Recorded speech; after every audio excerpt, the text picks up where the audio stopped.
Les amis, on se retrouve pour une nouvelle vidéo pour débriefer ce match entre l'Olympique de Marseille et Liverpool qui a vu les Reds s'imposer 3-0 face à Marseille qui honnêtement, je pense, ne pourront pas forcément avoir de regrets parce que je trouve que les Marseillais, pour moi, à mon humble avis, n'ont pas fait le match qu'ils auraient dû faire face à un Liverpool qui reste quand même une très très grande équipe. Chaque joueur de Liverpool a sa place titulaire indiquée dans cette équipe de Marseille. Ils sont évidemment individuellement censés être bien au-dessus. Mais on sait que c'est un Liverpool qui n'est pas forcément en forme. Un Liverpool qui n'est pas toujours en première ligue, qui a du mal en coupe, qui était sur une série pas forcément négative, mais qui n'arrivait en tout cas pas à enchaîner des victoires, qui est pas dans une crise non plus à ce point-là. Mais on sait que c'est un Liverpool qui est pas non plus en pleine confiance. Et Marseille, si un Marseille à fond aurait pu mettre en difficulté cette équipe de Liverpool. Et aujourd'hui, malheureusement, c'est pour ça que Marseille ne gagne pas ce match pour moi. C'est parce que sur certains secteurs de jeu, ils ont manqué d'intensité, ils ont manqué peut-être pas de concentration, c'est pas ça le bon mot, mais je trouve que les Marseillais ont pas mis le curseur pour moi assez haut parce que je pense que cette équipe de Liverpool aujourd'hui était prenable. On le voit en première mi-temps, je trouve que Marseille maîtrise bien le tempo, je trouve que Liverpool, son pressing de Liverpool était pas assez létal, était pas assez clinique, je trouve que Marseille techniquement, alors oui, ils se sont fait peur sur plusieurs situations, mais je trouve que techniquement, ils ont quand même réussi à ressortir les ballons assez proprement. Je trouve que contre Augsburg, la paire, elle a très bien marché. Je trouve que tactiquement, le plan de Zerbi n'était pas forcément était pas un petit peu trop stéréotypé, je dirais. Je pense que De Zerbi est resté un petit peu dans ces idées-là où je trouve que le 4-2-4 a été quand même assez risqué, mais une fois que tu arrivais à passer ce premier rideau, là tu avais des situations qui pouvaient se créer par Junior Traoré, par Weah, par Gouiri, par Greenwood. Je pense que c'était des joueurs qui aujourd'hui, s'ils auraient mis le curseur un poil plus haut, je pense que l'OM aurait pu viser la victoire quand même, mais je pense qu'ils auraient pu viser un meilleur résultat parce qu'aujourd'hui, à la ressortie de balle, ça s'est bien passé, mais par contre, je trouvais que dans le dernier tiers, que dans les gestes et dans le choix à faire, les choix cliniques, les choix qui te permettent de mettre le point en plus de l'adversaire, c'est là où je trouve que les Marseillais, pour moi, ils ont été en dessous de ce match. Et c'est ça, pour moi, qui leur coûte le match, en tout cas, qui ne leur permettent pas de mettre ce but de plus que l'adversaire, d'essayer de mener au score un peu plus tôt. Globalement, ce match, ça n'a pas non plus été un match de fou. Globalement, c'était toujours un petit peu sur courant intermittent. Mais son Greenwood et l'OM, ils ont un bon passage, je crois, de la 50 à la 55e à peut-être à 10 minutes à l'heure de jeu. En première mi-temps, ça a été un petit peu fouillis. Il y avait beaucoup de gestion. Balerdi, Medina, Pavard, ils touchaient beaucoup de ballons. Ça avait du mal quand même à se trouver offensivement. Bouéa aujourd'hui et Traoré, je l'ai trouvé par invisible, je l'ai trouvé avec que trop peu d'impact, dû aussi au fait qu'en face, tu as quand même une équipe de Liverpool avec un Frimpong qui revient, Kirkas qui revient, et qui ont tous les deux été très bons dans leur registre sur les côtés, que ce soit défensivement, mais surtout offensivement, évidemment par le but. Le CSC de Rouli, il vient d'un excellent travail de Frimpong qui, on le sait, il a mis la soupe à Papa Chaou d'une manière extraordinaire. Quand tu as des latéraux comme ça en face de toi, ça peut être très très compliqué. Mais aujourd'hui, Marseille, j'ai pas trouvé qu'aujourd'hui ils avaient ce supplément d'âme. Pourtant, il y avait toutes les conditions qui étaient réunies. Évidemment, l'hommage à Roland Courbis, magnifique. Le stade en fusion, les tifos extraordinaires. Donc il y avait de quoi se mettre en confiance. Sachant que Marseille, en plus, il venait de sortir de quand même de deux bons résultats contre Bayeux, bon 9-0 ok, mais contre Angers, vous avez fait une très grosse première mi-temps, tu ressors même si une défaite contre Paris où tu as su et que on a vu que tu pouvais mettre en difficulté des grosses équipes, des équipes top européennes, une équipe Ligue des Champions, même si le PSG n'est pas encore en pleine capacité de leurs moyens, tu sais que tu as des joueurs qui sont capables de répondre à cette attente de gros matchs. Et aujourd'hui, très honnêtement, je suis un peu déçu de ce que j'ai vu parce que je pense que Marseille est capable de mieux. Je pense que Marseille, en tout cas en première mi-temps, n'a pas rougi face à Liverpool. Je trouve qu'ils ont su être assez sereins. Je trouve qu'ils n'ont pas non plus subi tant d'occasions que ça. Ils subissent qu'une seule frappe cadrée, et c'est malheureusement la frappe et le but de ce bossage. Mais sinon, je trouve que les Marseillais, dans cette première mi-temps, ils manquent de volume offensif. Et c'est pour ça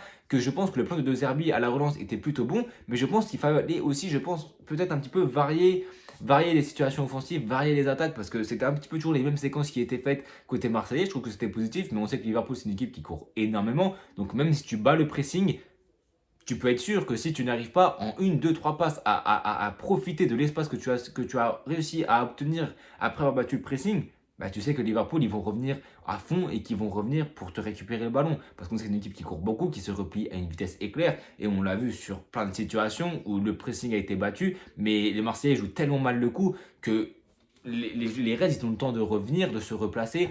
Et après, c'est beaucoup plus compliqué face à un bloc bas qui met le pied en face à des joueurs de grand talent. Tu as quand même des joueurs qui travaillent bien. Tu as Gravenberg, tu as McAllister qui aujourd'hui, les deux, ont fait un assez bon match au milieu de terrain. Même si en face, la paire contre Augsburg, elles n'ont pas non plus à rougir.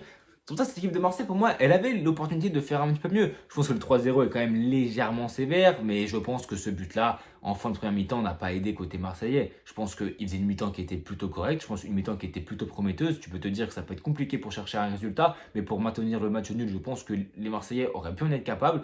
Mais sur une situation où, voilà, c'est les petits détails qui font qu'aujourd'hui tu perds ce match, parce que toutes les équipes, sur le coup de pied arrêté, ils mettent ce fameux joueur allongé derrière le mur. Toutes les équipes le font. Marseille, je ne sais pas pourquoi aujourd'hui, ne l'a pas fait. Et on peut dire oui, ça sert à rien, c'est ridicule. Mais force est de constater que quand tu ne mets pas ce fameux joueur derrière ton mur, et ben il y a des petits malins comme ce boss-là, et qui, pour moi, peut-être un des meilleurs joueurs de Liverpool depuis le début de la saison, qui tire les coups de pied arrêtés, qui ont aussi un très bon pied. L'a vu, l'a très bien observé, il tire ras de sol et ses finitions, fin de la première mi-temps, tu fais une mi-temps qui est plutôt cohérente, tu fais une mi-temps où même si tu gagnes pas tous les duels, tu es assez conquérant, techniquement tu es plutôt propre. Alors oui, tu perds quand même quelques ballons, mais tu arrives quand même à te sortir du pressing, tu arrives à mettre un léger danger sur la cage de Alisson. Tu as quand même Alisson qui doit s'employer sur une frappe d'Amen Gouiri qui a été très très belle, mais c'est la seule situation, c'est la seule frappe en première mi-temps, c'est la seule frappe et la seule frappe cadrée aussi. Donc c'est dire que le faible volume de jeu de Marseille,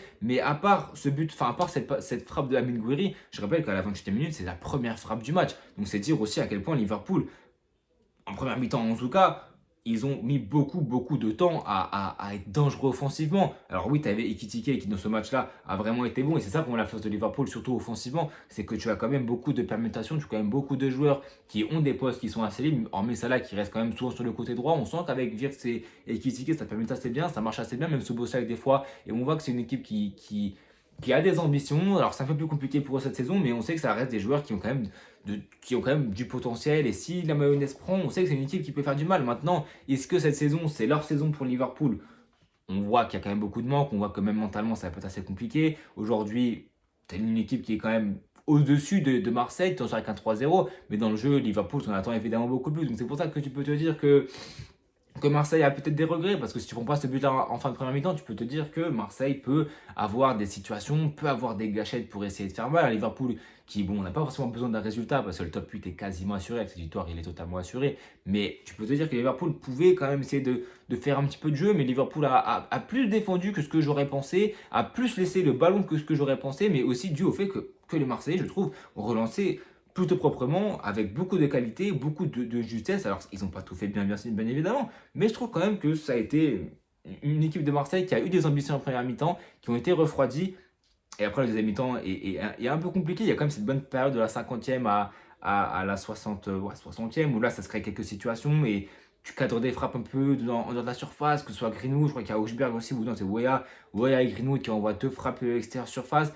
Tu as eu du mal à mettre en danger cette équipe de Liverpool dans le dernier tiers du terrain. Ils étaient très regroupés, très compacts, très justes, très concentrés. Ils ont défensivement, que ce soit Van Dijk ou que ce soit Gomez, les deux ont fait vraiment un match super. Honnêtement, ils m'ont pas impressionné parce que je connais la qualité de ces défenseurs, mais honnêtement, ils ont tous les deux fait un match qui était très bon. Et honnêtement, en face, on ne peut pas dire que Marseille les ait mis aussi en grande contribution, mais j'ai trouvé qu'ils ont fait un match où ils étaient très justes et où ils ont fait un match qui était concerné, solide, et ils ont fait le match qu'ils devaient faire défensivement, tout comme Alisson qui a dû faire une parade, la seule dans la surface à Damien Gouiri, et le match peut changer s'il la sort pas, parce que la parade quand même, on peut la souligner parce qu'il se déploie d'une manière où vraiment il t'envoie une grosse parade. Et c'est là où bah, tu es à l'heure de jeu, tu as une bonne séquence côté Marseille, mais tu n'as pas non plus ce supplément d'âme, tu n'as pas ce truc là où tu peux te dire que Marseille peut mettre en danger cette équipe de Liverpool. Et c'est là où les changements, je pense qu'ils auraient été pertinents. Les changements, ils arrivent, je crois, je vais aller revérifier, mais les changements, ils doivent arriver peut-être un poil tard dans mon souvenir. Voilà, ils arrivent à la 70e minute, 2 minutes plus tard. Tu prends ce but du 2-0 qui vraiment pas t'entérine tes chances de gagner, mais il te reste 20 minutes, tu vas te prendre deux buts, tu vas te faire des changements, tu enlèves Gouiri, Traoré, Kondogbia, tu fais rentrer Nadir, Pachao, et ouais, mais non, le Pachao qui se prend la soupape sur son côté par un Frimpong qui a été vraiment en grande forme, et qui honnêtement aujourd'hui avec Kerkez, ils ont vraiment tous les deux été vraiment pertinents, et je trouvais que c'était vraiment des forces qui sont très importantes pour Liverpool, et aujourd'hui, c'est ce qui a permis de mettre ce but-là pour les Reds, ce contre de Geronimo Rulli. Puis à la fin du match, tu as Cody Gakpo qui, sur une passe de Gravenberch au milieu de terrain, qui a encore une fois tenu ce milieu de terrain avec McAllister. Même si ça n'a pas été le milieu de terrain qui a fait le match pour moi, ils ont quand même su faire le repli, ils ont su garder cette constance au milieu de terrain, ils ont quand même su garder cette justesse à la relance, même si ça a manqué d'allant offensif. Ça n'a pas été un match plein de spectacles. Je pense que dans ce match-là, il doit finir à peut-être 5, 6, 7 frappes cadrées en cumulé. C'est dire à quel point ce match, ça n'a pas été un match qui restera dans les annales. C'était un match qui pourtant avait tout pour l'être, parce que c'est deux équipes Liverpool qui était peut-être un peu plus dans le doute que Marseille, et encore, un Marseille qui était vraiment en forme. Je pensais que Marseille allait faire un match beaucoup plus emballant, beaucoup plus conquérant, et s'ils se sont fait avoir peut-être par la taille de l'événement, pardon, par l'adversaire aussi, je ne sais pas forcément, je pense qu'ils ont ils n'ont pas fait un non-match parce qu'il ne faut pas abuser, mais je pense ils avaient des situations, ils avaient des solutions, ils avaient des joueurs aussi qui pouvaient faire beaucoup de mal à cette équipe, mais c'est clair que c'est là où tu sens quand même le gap d'écart entre une équipe comme Marseille qui a des ambitions, mais tu sens peut-être qu'aujourd'hui c'est un plafond de verre que tu peux te dire que ça peut être compliqué en phase d'élimination directe de Ligue des Champions. Tu sais très bien que l'ambition n'est pas évidemment d'un dernier carré ni même d'un quart. Je pense que l'ambition c'est le top 24, ça serait déjà pas mal pour eux parce qu'on se rappelle les dernières fois c'était assez compliqué pour eux. Donc ouais, on le voit, à la fin de match, ils ont un petit peu plus usé. Gatpo, il se met ce but-là en contre où les Marseillais, ils ont vraiment tout lâché. Et ouais, Marseille, maintenant, il perd ce match, mais maintenant, il y a une saison qui est encore pleine. Il y a encore beaucoup de matchs à jouer. Il y a le PSG bientôt. Tu as aussi Lens qui aura lieu bientôt. Tu as Paris FC, tu as la Coupe de France avec Rennes. Et aussi, tu as évidemment le mercredi 28 janvier, dans une semaine, ce match décisif contre Bruges à l'extérieur. Et là, le bilan, il peut être beaucoup plus catastrophique parce qu'évidemment, l'ambition pour Marseille, c'est le top 24. Mais si tu perds ce match-là contre Bruges, qui, je le rappelle, est hors du top 24, mais à un point de retard, Marseille a 9 points, Bruges a 7 points, ils sont 27e. Si Marseille perd ce match-là, attention à ce qui se passe derrière. La dégringolade serait fulgurante. Maintenant, il faut voir, faut calculer au fonction des résultats. Donc, même si je perds, je ne suis pas sûr, honnêtement, que Marseille ne passe pas en barrage. Maintenant, il faudra voir qui vont jouer en barrage. En tout cas, ce match contre Bruges, ce sera clairement un 32e de finale, on peut dire, finalement. Ça peut être un 32e de finale parce que c'est une équipe de Bruges qui va vouloir, en plus à domicile, gagner ce match. Parce que s'il y a la victoire de Bruges, il y a évidemment qualification, ou en tout cas barrage pour Bruges.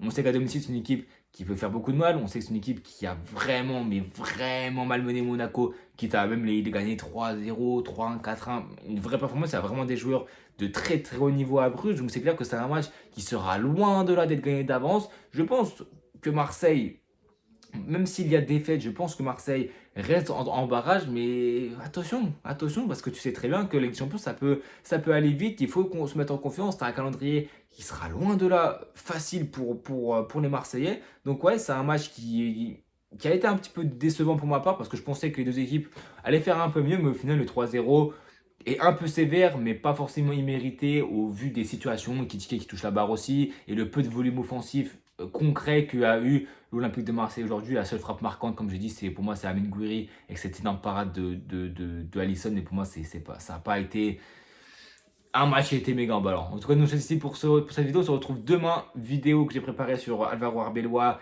et de la situation. J'ai fait 3-4 sujets pour parler du Real Madrid et des potentiels matchs qui vont arriver en Ligue des Champions. Le Villarreal aussi qui va arriver, qui sera très très attendu. En tout cas, prenez soin de vous. Abonnez-vous, likez, partagez et à bientôt tout le monde.